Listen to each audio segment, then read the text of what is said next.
Good evening, this is Rastax Amzaka. Jacob, there is huge speculation around the new 5-day session of Parliament that's been called by the Modi government.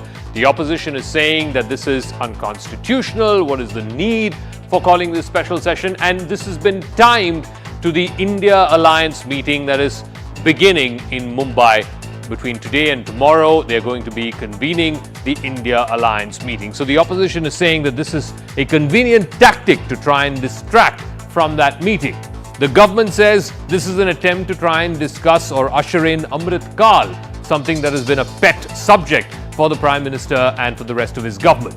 But ultimately, there's a lot of speculation doing the rounds about what kind of bills can be introduced in this special session of Parliament. After all, special sessions have been called for very, very specific purposes. The last major one was the GST session of Parliament, in which a historic indirect tax legislation was passed. So what may be that one big game changer bill that could be introduced in this session? Could it be the One Nation, One Poll, as speculation is rife around that?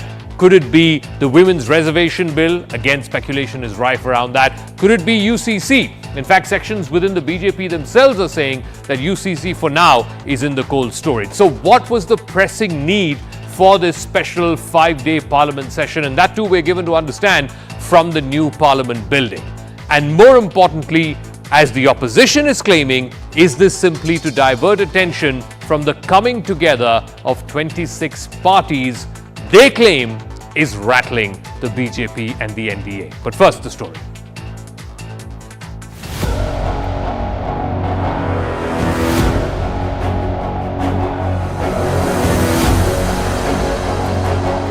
अचानक क्या जरूरी स्थिति पैदा हो गए कि बिना पूछे, बिना सलाह, बिना मशवरा इस तरीके की सदन बुलाने की नौबत आ गई। निश्चित रूप से ये एक मोदी जी की घबराहट साफ तौर पर दिखाई पड़ रही। 3 राज्यों के चुनाव बीजेपी हारने जा रही है, जिससे ये वन नेशन वन इलेक्शन की बात कर रहे हैं। क्या यही इनकी हिंदुत्ववादी सोच है कि जो एक इतना बड़ा त्योहार जो दिवाली की तरह बनाया जाता है देश के कोने कोने में, क्या विदेशों में भी बनाया जाता है, और आप उस समय पे सेशन हम बुलवा रहे हैं, तो किस आधार पे बुलवाया जा रहा है? सेशन बुलाया गया है, क्यों बुलाया गया है, और ये बजट सेशन, मानसून सेशन तो हो चुका है, तो सितंबर में दूसरा सेशन, क्या ऐसी अर्जेंसी है? अब इन्होंने गणपति के त्यौहार में शतपूजा त्यौहार से भी गणपति की आराधना करने का जो कार्यकाल होता है, उस 11 दिन में इन्होंने अपना अधिवेशन लगाया।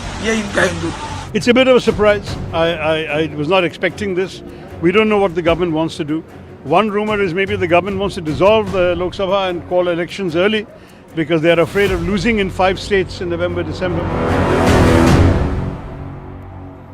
All right, so is the government planning for an early election? Is the government planning to bring in this One Nation, One Poll bill? There's a lot of speculation. And like I said at the top, this is right now purely in the realm of speculation. No one is confirming this. No one is denying this either. So let's talk about some of these bills that the government could potentially bring. One, of course, is this One Nation, One Poll bill. It's a special and almost a pet subject of the Prime Minister and the BJP. Whether or not they will bring it, we'll have to wait and see. The centre could also possibly table the Women's Reservation Bill. Remember, the last time it was brought was when the fag end of the UPA era, the UPA government, unfortunately did not pass because many of the North Indian Mandal parties, whether it was RJD, SP, etc., had opposed that. The centre may also possibly bring in the Uniform Civil Code. Again, this is one of the 3 core issues for the BJP, but then can they bring in the constitutional amendments to amend the constitution to bring in the Uniform Civil Code? So these are the 3 bills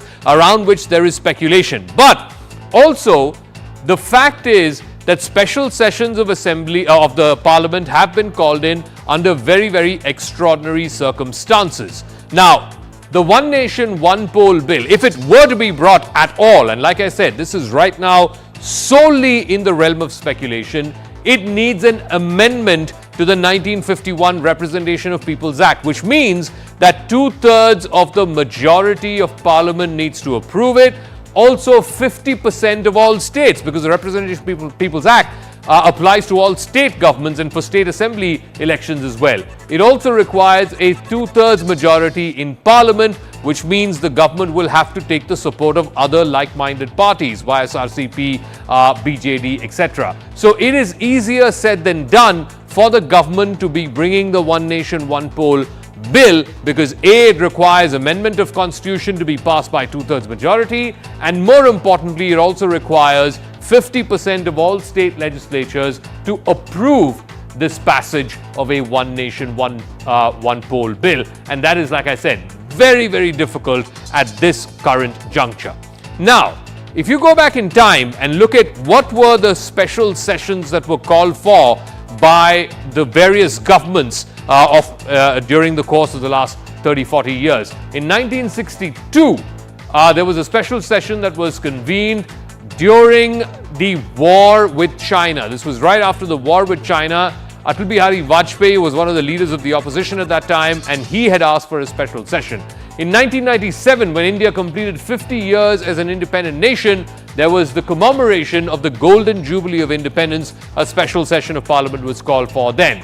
In 2012, when the 60th anniversary of the first sitting of Parliament was commemorated, there was again a special session of Parliament that was called for. In 2015, the 125th birth anniversary of Ambedkar, as well as, of course, the adoption of the Constitution Day on the 26th of November, that was done in 2015. Then, of course, this was the very, very important one, highlight one. In 2017, there was a midnight session to pass a historic indirect tax legislation in the form of the Goods and Services Tax Bill. That was passed in a special midnight session that was called for in June of 2017, and thereby the 50-60 years of indirect tax legislations changed, and we had the new regime of the Goods and Services Tax. So, right now, when we're looking at this special session of Parliament, and we're given to understand this will happen from the new building of Parliament, what may be the speculation? And number two, the Opposition India Alliance, which is meeting in Mumbai, is already saying that A, there is no need for this special session, and B, the only reason for bringing this special session of Parliament is to divert attention from the coming together of these opposition parties. But first, let me bring in our guests. Rajyavardhan Singh Rathod is Member of Parliament and spokesperson of the BJP. Madhu Gaudiaski is a national spokesperson of the Congress Party, former Member of Parliament. Dr. Shantanu Sen is Member of Parliament and national spokesperson of the TMC. Pawan K. Verma is former Member of Parliament and diplomatic expert. Let me start with Rajyavardhan Singh Rathod. Again, today, an announcement from the Parliamentary Affairs Minister that there will be a 5-day special session from the new Parliament building to discuss Amrit Kaal. No further details. The Opposition India Alliance, which is meeting in Mumbai, Mr. Rathod is saying that the government is doing this because it is unnerved. It is showing a sense of nervousness because of the India Alliance coming together, and this is a best way to try and divert the headlines. Your response? It is the prerogative of the government to call for a parliamentary session, and it is for the political parties to, especially those who are elected, to come to the parliament and make any of the law which is important for the country. And once it is a law, that's the only thing that can be executed in the country to serve the people of this country. I think it is the first mandate for anyone who's been elected to not hold a meeting in Mumbai, but to be present in the parliament. Having said that, we are not interfering in any of the announced programs of this so-called INDIA, and this is at a time when there's, like I mentioned, there's none of the programs announced. So, firstly, no one is unnerved, and it is important.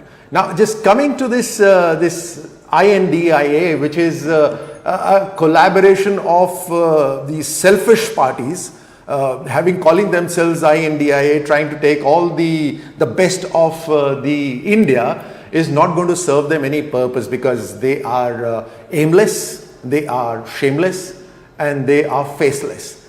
They are aimless because their only agenda is themselves and no vision for the country. They are shameless because they've been continuously targeting each other for decades. And now they have come together. So today they are holding each other's hand. Tomorrow they will be holding each other's throat.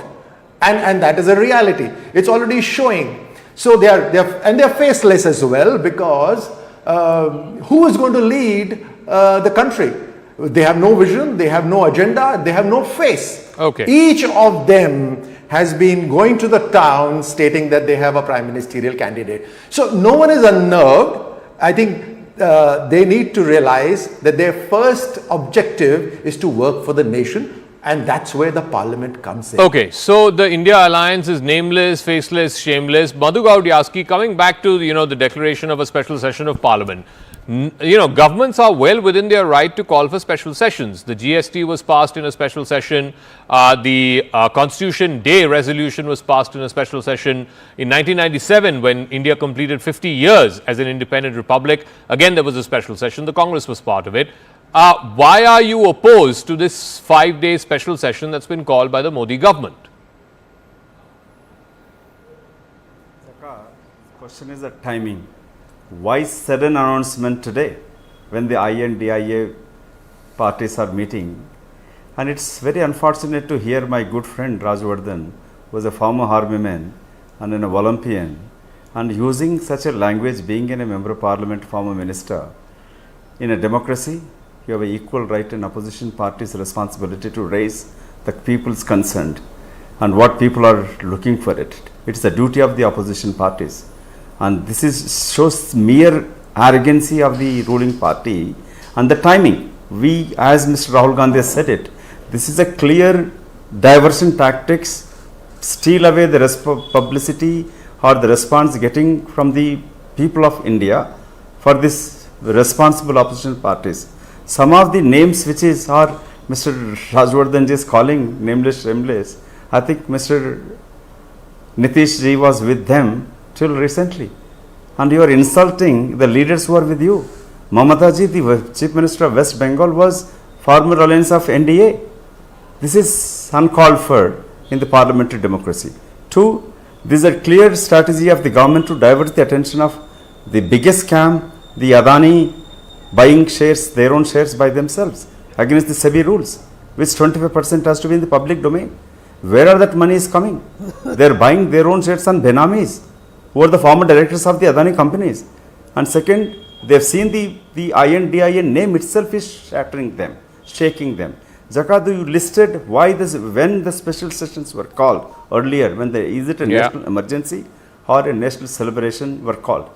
This session, special session, why opposition is questioning the timing and their intention. Both are illogical, against constitutional, and this only cover up their scams and their arrogancy, which is Madhu, let me ask. No, please explain to our viewers. Our viewers are watching this. Millions of people are watching this tonight. A, what is unconstitutional? Because my understanding is governments are well within their right. Even Congress, when it was in power, has brought in special sessions of parliament, including in 1962 when Pandit Nehru was the prime minister, right? So, what is unconstitutional about this special session? Secondly, as Colonel Rathod said, it is not like the special session is impeding the India Alliance meetings. The special session has been announced today, but it will convene on the 18th of September. The India Alliance meetings will get over by Friday night, by Saturday. So, why are you saying that the India Alliance meetings will get impeded by the special session that's been called for? They could have waited for another day, Jaka. Why I am saying unconstitutional? When we were in power, I was a 10 years member of parliament.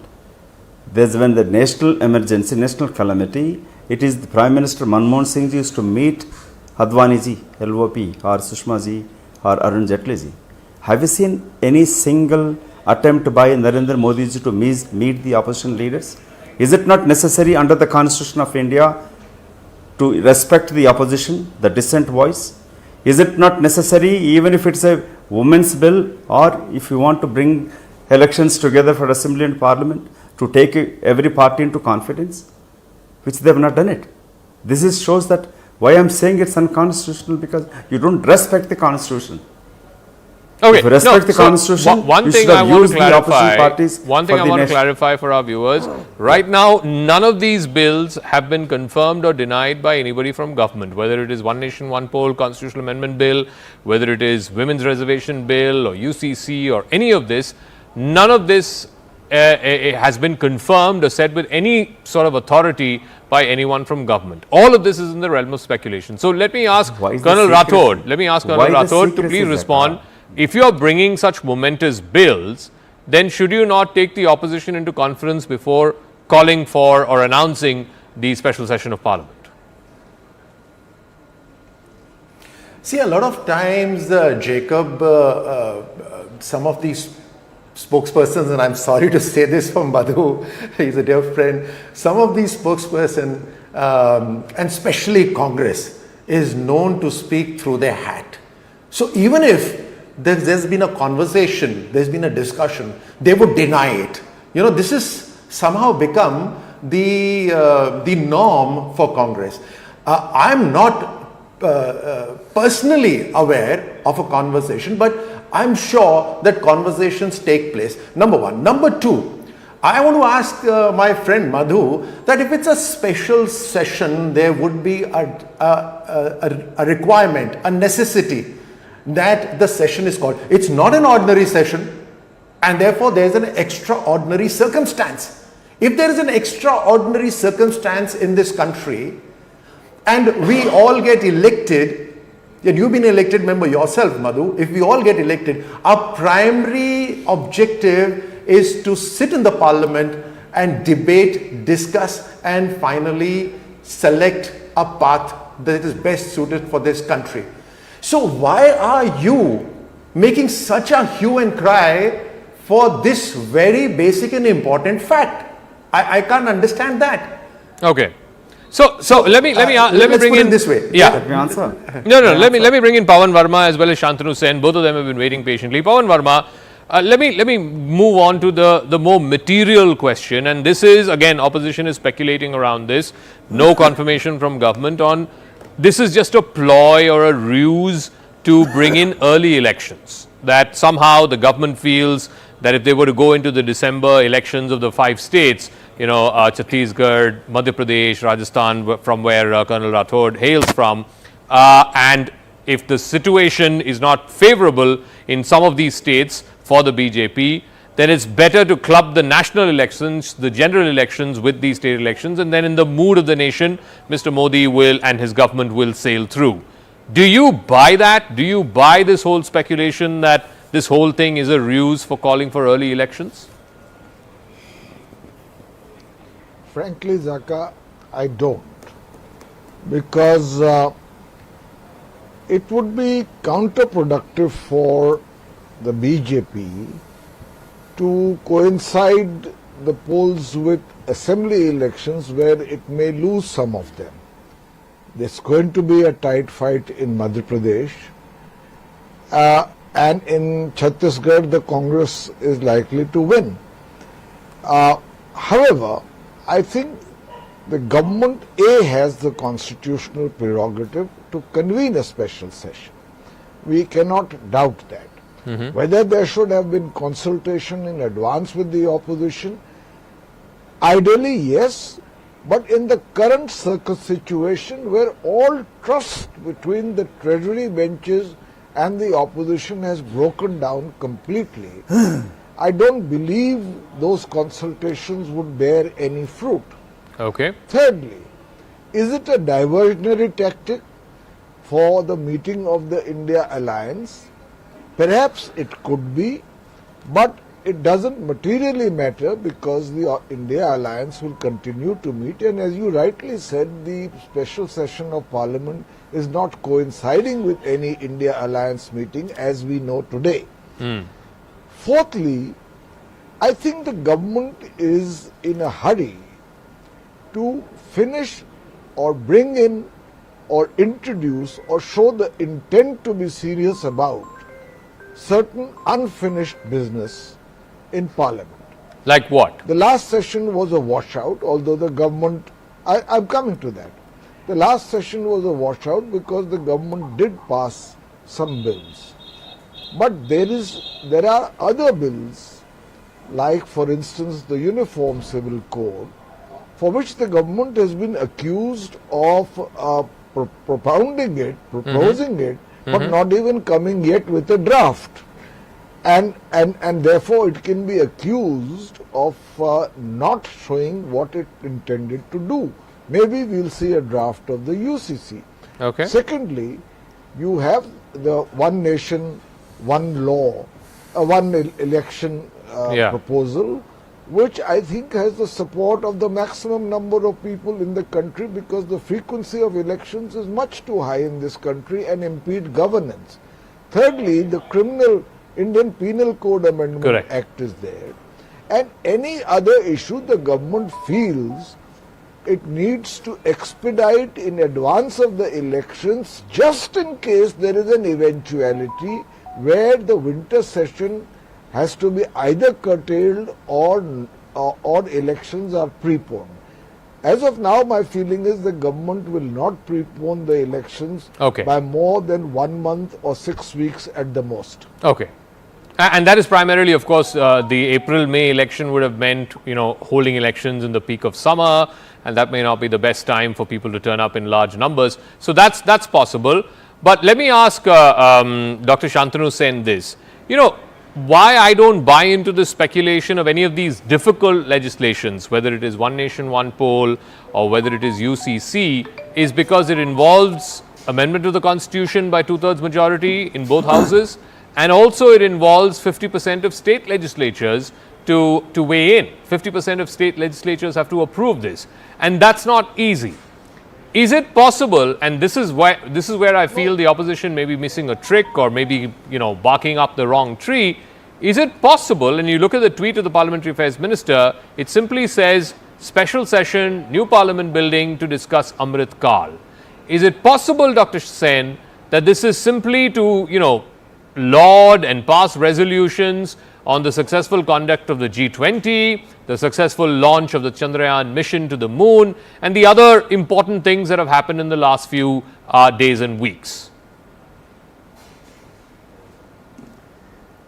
See, with all humility, I would like to remind you that your house has been informed by our party that particularly on this ground, our party stand will be made clear by our party supremo, Madam Mamata Banerjee. Sure, fair enough. So I won't speak anything on this right now. Thank you. Yeah, absolutely. Okay. No, what I do want to know is this special session of Parliament. What is your? Okay, all right. I believe Dr. Shantanu Sen has taken off his earpiece, but we'll see. My question was a very generic one about the special session of Parliament. But Madhu Gaudiyaski, let me come back to this whole speculation that's doing the rounds. You've been talking about, this is to divert attention from the India meetings, this is to divert attention from the Adani issue. But fact of the matter is, none of this, Madhu Gaudiyaski, cuts ice with the fact that this is going to happen 2 weeks from now, 3 weeks from now. And frankly, a special 5-day session, A, the government is well within its right, and B, more importantly, is going to come immediately on the back of what we saw, whether it is the Chandrayaan launch, the successful one, whether it is the G20 meeting that's going to conclude in about 10 days' time from now. This could simply be, as we saw in 1997, the special session convening to laud India for 50 years as an independent republic. This could just well be to usher in Amrit Kaal, as the government claims. That's exactly my point, Zaka. As you said, to celebrate the 50th year of independence. Why there is a secrecy? Why the government is not revealing why it is? What is Amrit Kaal? When 300 million people still below poverty, thousands of lakhs of people, youth of the country have no jobs, price rise, and the scams of Adani, why there is secrecy? Why the government is not revealing? That's exactly my point is. What is the big secrecy about it? When you're calling for special session, is it Chandrayaan, you can still talk about it. G20, you can still reveal about it. Our speaker can call the main opposition parties. And there is a chief ministers in this INDIA meet, and my friend calling them shameless and faceless. Isn't it a sheer arrogancy? Is that way to speak or demean the opposition parties, the leaders of opposition parties who spent their lifetime to serving this country? So this exactly shows their arrogancy. That's exactly no, but my point. Madhu, you are a veteran. You are a veteran parliamentarian. Sir, you do know that the agenda of whatever session is being called for is shared when the Business Advisory Council of both houses meet, and that hasn't happened yet. It will happen before the session begins. Secondly, as you are well aware, before every session of Parliament, there is an all-party meeting, and that is convened by the Prime Minister. And presumably this session will also have an all-party meeting convened by the Prime Minister. So I don't understand where this attack that, oh, we are not consulted, this is just a dictatorial government, they're just doing their whims and fancies and so on. Where is that coming from? This is not regular. This is not regular winter session or the budget session, Zaka. This is a special session. Exactly the point. Why the special session is called for? Why can't reveal it? It's not partition, right? Celebrating Chandrayaan. It's a saluting scientist. Doesn't belong to which political party they are. It's a duty of every citizen to respect the scientists. Okay. If it is what Amrit Kaal they're talking about, if G20, it's India representing. It's not just the BJP or Narendra Modi ji is doing it. It's a pride to the country. So why there is secrecy? This is a special session. That's my point. Okay, so I think you need to respond to that. Can't you say that? Or reveal it to at least to the media. If this is about Amrit Kaal, about Chandrayaan, about G20, it's about the nation. All of us, irrespective of political differences and affiliations, need to celebrate this as Indians. So why are you shrouding this in secrecy? That's the question from Madhu. Sure. Jacob, I hope that a large audience is watching this, because this is ironical and strange that a party like Congress is fearing just coming to the parliament. A parliament session has been called and Congress is fearing it. It's very strange. Number two, my friend Madhu has been speaking about a business person, and he says it is because of diversion. Now tell me, we are in August and this is 2023. So many sessions have gone by. Did they not get an opportunity to raise this issue? Or were they not present in the parliament? So, what are we talking about? And if we are coming together to whether speak about G20 or Chandrayaan success or Amrit Kaal, that how are we going to prepare for the next 25 years, I think that should be welcomed and appreciated, that we are asking for a collaborative effort of everyone to discuss the next 25 years, if that be so, right? And Jacob, you've rightly mentioned that there's a meeting that is held just before the session starts, where the agenda is discussed.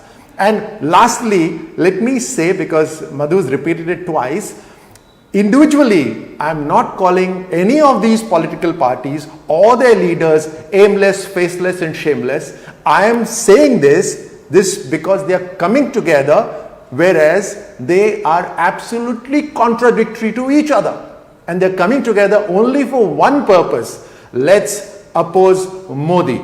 He is too big, he acts too fast, his scale is too big, we can't handle him alone, he's going after corrupt, we will not survive, so let us come together. Okay. That is what I'm calling aimless, shameless and faceless. Okay, I'll give Pawan Verma the final word. Is that what it is ultimately boiling down to? That that's all of these alliance partners have come together not because they see eye to eye on every issue, not because they have a common minimum program, and frankly, so far I haven't seen any evidence of it, not because they have an alternative vision to offer to the people of India, but they simply want to oppose this one man, Narendra Modi, and his government over the last 9 years for all its ills of omission and commission as they see it.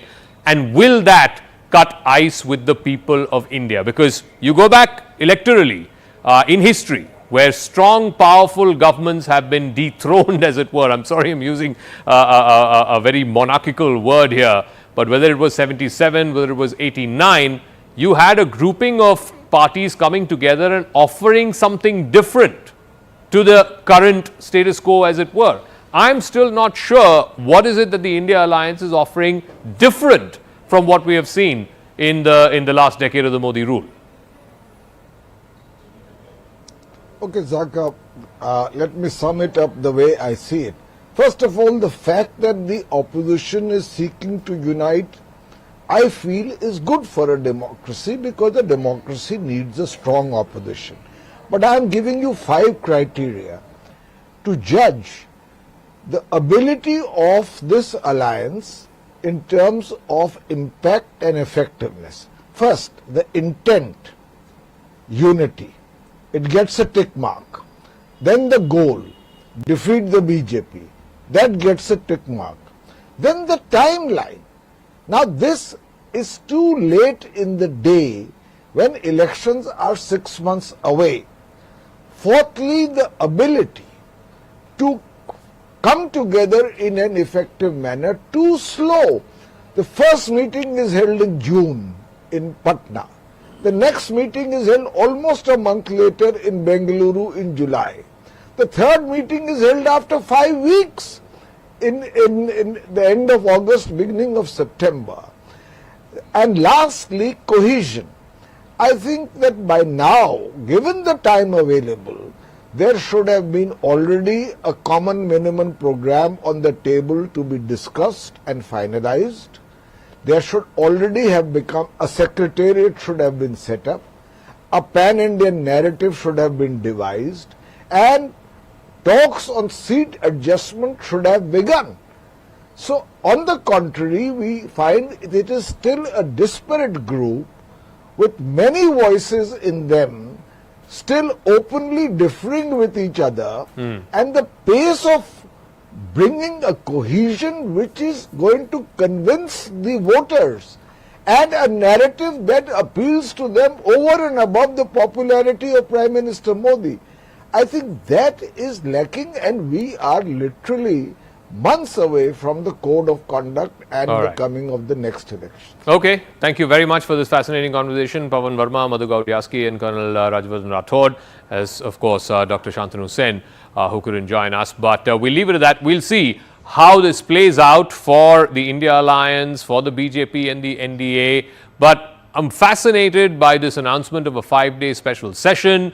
There have been instances in the past, as I outlined at the top of the program, where special sessions of Parliament have been called for. Joining us now is a senior constitutional law expert, senior member of Parliament, Dr. Abhishek Manu Singhvi of the Congress. Thank you very much. The special session of Parliament, Dr. Singhvi, that's been called for by the government. I want to understand from you, there is constitutionally nothing that is not binding on the government. There is nothing that prevents the government from calling for a special session of Parliament. That is what they have called for. There's a lot of speculation about whether this will involve the One Nation, One Law poll, whether this will involve the women's reservation poll. I just want to understand from you, as a lawyer and a constitutional expert, the legal and the legislative hurdles for some of these bills, because whatever it is, the agenda for this special session has to be pretty significant, because otherwise what's the compelling need to call for a special session? Well, my first point is what, we might sometimes call a preliminary objection. Why should it be a matter of speculation as to what I think might be going on or you think might be going on? Why do we do this in Chinese whispers, through media leaks? You are having a parliament session. Well, upfront you're supposed to have a parliament session. Why not declare the agenda when you declare the session? Clearly, these are inspired media leaks. So I think that to be considered more than media leaks, they should be considered unofficial versions given to the media. Why do it in stealth? Why do it with minimum notice? Why do it with minimum opportunity? Why try and catch people by surprise? Is this just part of some kind of a game? That's point one. Point two is, based upon these Chinese whispers and well-intentioned, well-targeted so-called media leaks, you have 3 things floating around. The first and foremost is synchronized polls. Again, in the same way as you did the previous methodology, the how question, what manner, over-dramatize, stealthily, quietly, surreptitiously. Same way, do you really address yourself to the nitty-gritty questions? As you know, it's in the nitty-gritty that both God and devil reside. Do you tell the nation how you're going to get the 2/3 majority for constitutional amendments? Or are you suggesting that you can do it without a constitutional amendment? do you tell the country how in NDA states, in non-NDA states, I'm sorry, you are going to get in a non-NDA state, let us say like Karnataka, which has had a heavy electoral battle a few months ago. Okay. Are you going to force, suppose you are the chief minister there, am I going to force you to have a dissolution? So, Dr. Singhvi, the speculation seems to be around this whole pet issue, this pet subject, if you will, of one nation, one poll. Now, it's easier said than done. I've outlined the reasons about, 2/3 majority for a constitutional amendment, 50% of the legislatures have to approve it. So, please explain to our viewers, constitutionally speaking, how easy or difficult would it be to get this one nation, one poll bill passed, if at all? That is the agenda for which this special session has been called, which, like I said, we have no confirmation about. You see, first and foremost, let's be clear that India was not born when the Modi government came in. This proposal has been around from pre-Mr. Advani. I remember the first time I read it was Mr. Advani's very strong proposal. Over the years, parliamentary committees, election commission, law commissions have discussed it. Why has it not been implemented? Have you ever thought that it's possibly unfeasible? Possibly impossible in a country the size and diversity of India? Mm-hmm. Are you just saying we have to do it? Tell me how to do it, good, bad or ugly. Don't tell me whether I should do it and whether it can be done. Okay. Is that the question? The question should be, let's discuss with an open mind whether it should be done. Well, on the should part, there are a lot of issues. The two main ones are that if you do, it sounds very great. One nation, why not one nation, one set of clothes, one nation, one language, one nation, one beard. It sounds excellent. It gives you a great sense of power and nationalism. Okay. But the point of democracy is that the cacophony and the chaos and the diversity of democracy is itself what is its strength. And today, I personally believe that you might tinker with a lot of things. You might do a lot of brainstorming. You might do a lot of energy and money wastage. Sure. And end up with a dud idea because you can't really implement this. All right, we'll leave it at that, Dr. Singhvi. We'll see how this plays out in the upcoming special session of Parliament. For the meanwhile, thank you very much for joining us and explaining the constitutional and legal hurdles that need to be crossed, if at all this is the legislative agenda for this special session. Now, let's shift focus to debate 2, and this is ahead of the G20 summit, which India will be hosting. There are now reports suggesting, Reuters has put out a copy just today saying that Chinese President Xi Jinping is unlikely to come to the summit. He's likely to skip it. There is no confirmation on his schedule, and his deputy is likely to attend or fill in for him at the G20 summit. Remember, this follows the 2023 edition of China's standard maps, which claimed India's territory, both Arunachal Pradesh as well as Aksai Chin, also the Taiwan region and the disputed South China Sea as part of an expanded 9-dash line as part of China. Meanwhile, amid the war in Ukraine, Russia's President Vladimir Putin has already said that he's decided not to attend and will be sending his foreign minister Sergei Lavrov instead. Putin has also accused the West of spreading anti-Russia and anti-China propaganda over the conflict in Ukraine, even adding that the West is hindering the potential of the G20. Now, this comes even as both Russia and China have formed a clear axis with expanding bilateral ties and a clear stand against what they call Western hegemony. So in this instance, if indeed it comes to pass that both Xi Jinping and Vladimir Putin will not attend this summit, what should a neutral third country like India do? Now, number one, China has refused to criticize the Ukraine invasion. China has also blamed NATO for provoking the Russian attack on Ukraine. Then you have China delivering economic support to Russia to offset some of the impact of these sanctions.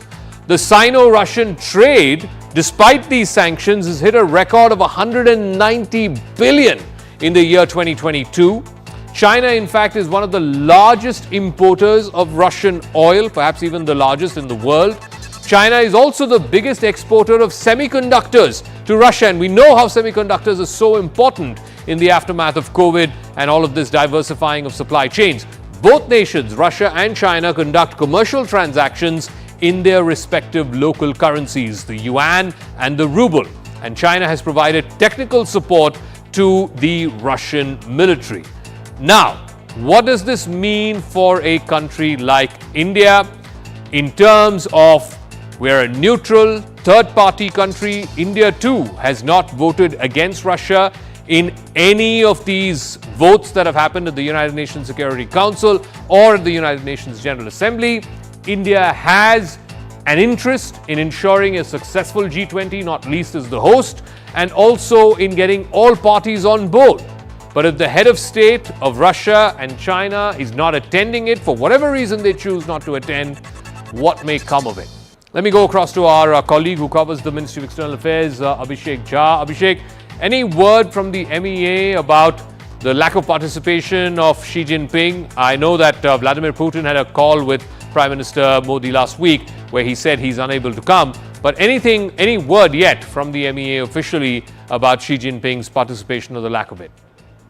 So, Jaka, it was being expected that there could be some, non-attendance from Chinese premier as well, because in the past also it was reported that there has been no confirmation from the Chinese side.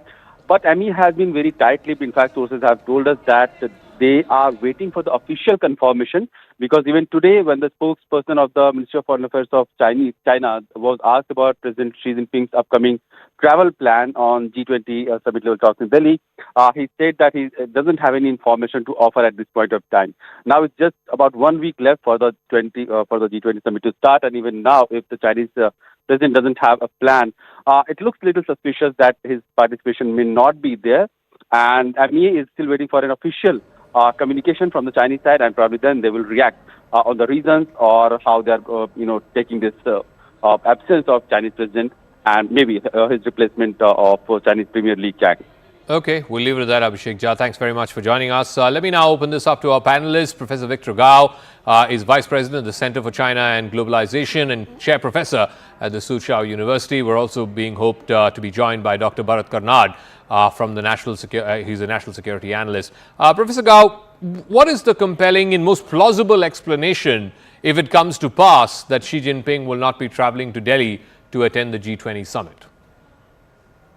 Well, first of all, China attaches great importance to G20 summit meetings. And as a rule of thumb, the Chinese president will participate in such summit meeting.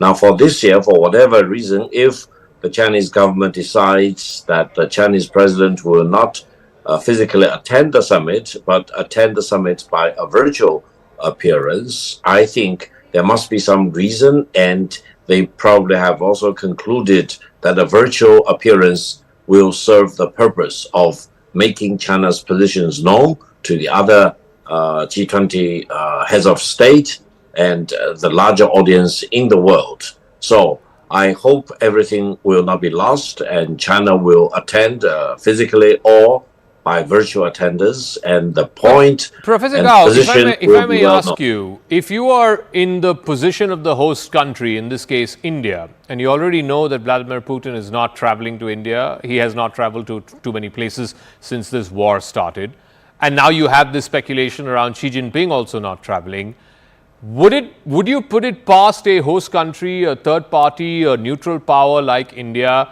to speculate or to lead to the suspicion that there is some kind of Russia-China tango happening here, for whatever reason, not necessarily directed at India, maybe directed at the West, but certainly this seems to be a more concerted move and not something that happened as a coincidence?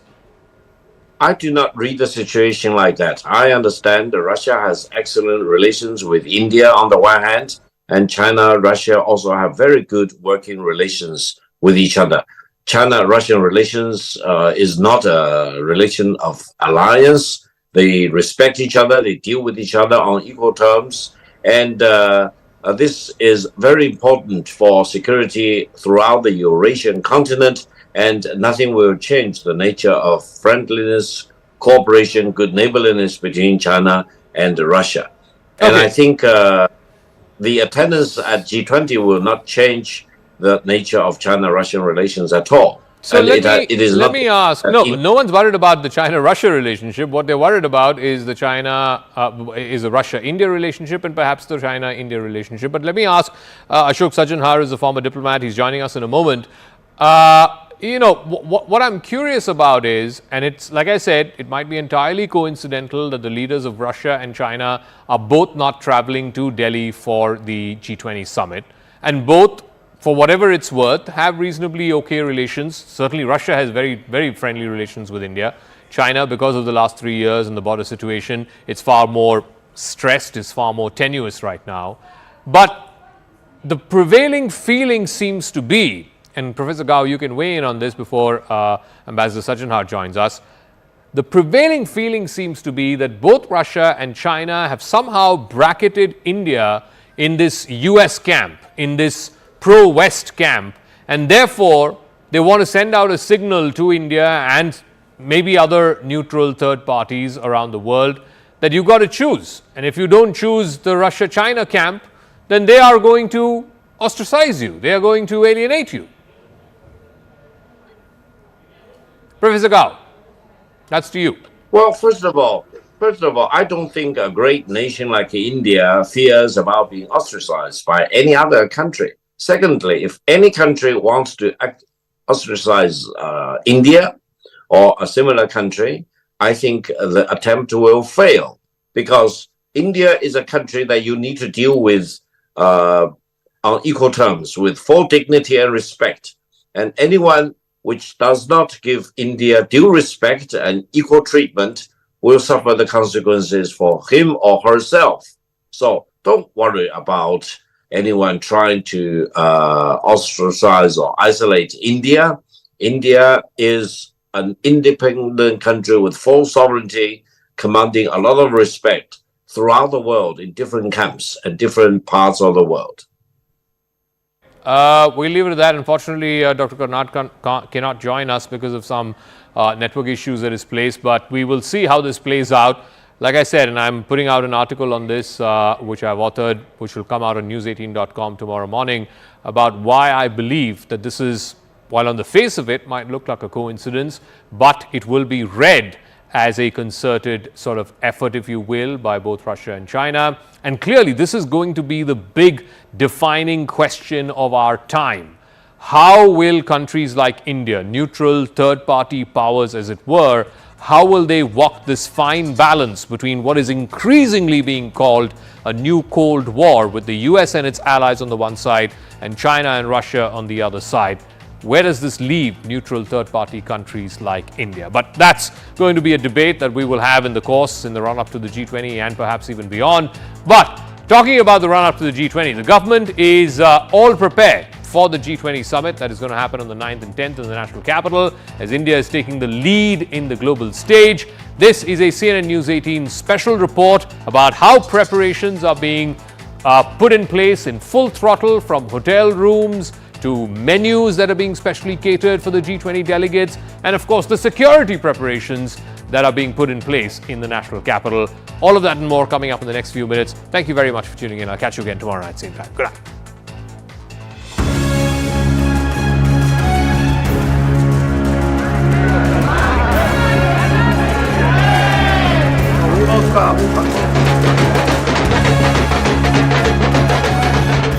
As India gets G20 ready, the government hopes to host a spectacular event and to show to the world that yes, it can. While presidency of the G20 has come naturally and as a matter of procedure to India, it's important for the government to showcase to the world that India can stand up to the turmoil in the neighborhood and also leave a footprint in the global space. With irritants like China trying to surge ahead. On multiple occasions, PM has made the point that it's tough to ignore India. This is one reason why the PM insists on meeting the Indian diaspora on his travels abroad. Calling them ambassadors of India, he hopes to tell the world that Indians succeed wherever they go. Friends, the Indian diaspora are excellent ambassadors of India at the world stage. Wherever they have gone, they have taken with them the ethos of India.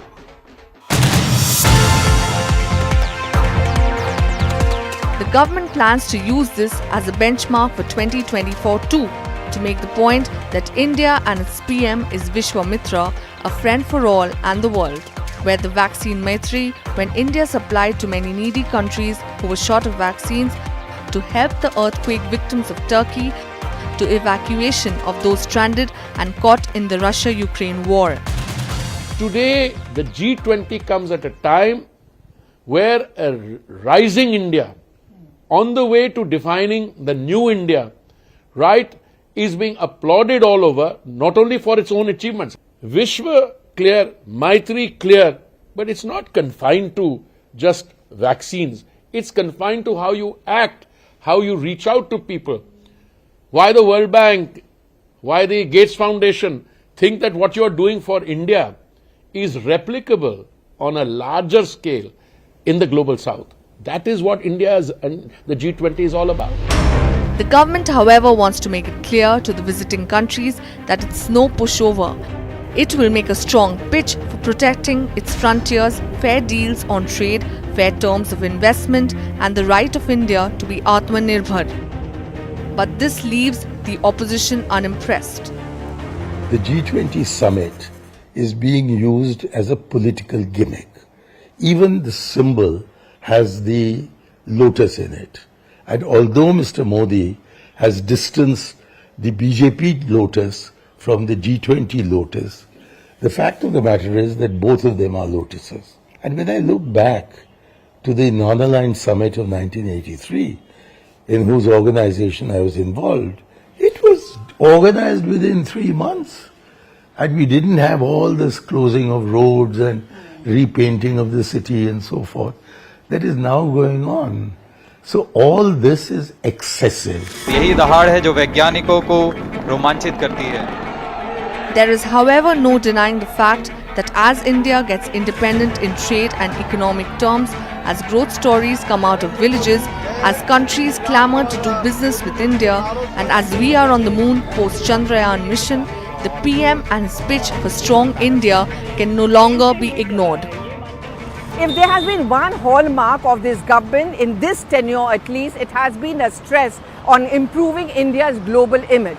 And that is the reason why the Prime Minister, when he goes abroad, he always talks about the work done by the Indian diaspora, as well as how India is becoming increasingly Atmanirbhar.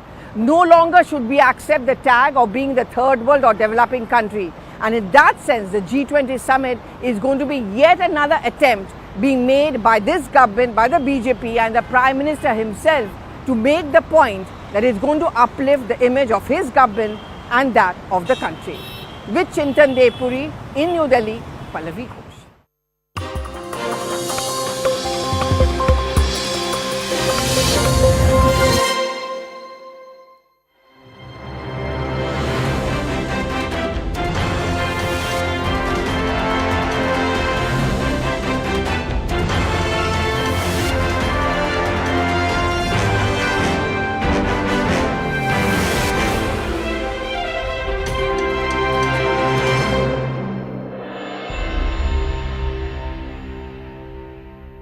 Presented by R. इस मंथन से अमृत ही निकलेगा और 2024 का agenda तय होगा, संगठन का एजेंडा तय होगा, सवालों का एजेंडा तय होगा और नया इसका कोई संयोजन मंडल या संयोजक भी हो सकता है. एक झंडा जरूर होगा जिसके नीचे सारे दल मिलकर के चुनाव लड़ेंगे. ये इस मीटिंग की सबसे बड़ी सफलता. देखिए, हम इंडिया के संस्थापक नीतीश कुमार जी के ही प्रारंभिक प्रयासों का नतीजा है कि इंडिया का निर्माण हुआ. वो किसी पद के लिए या किसी संगठनात्मक पद के लिए नहीं था. वो 2024 में भारतीय जनता पार्टी से इफेक्टिव तरीके से मुकाबला करने के लिए था. हमें प्रसन्नता है कि हमारा लगा हुआ पौधा आज फल दे रहा है और इंडिया का विस्तार हो रहा है. At 6 p.m. is when all of the opposition leaders are going to be at that meeting venue. 6:30 is when those informal talks happen, which is why the BJP says that this is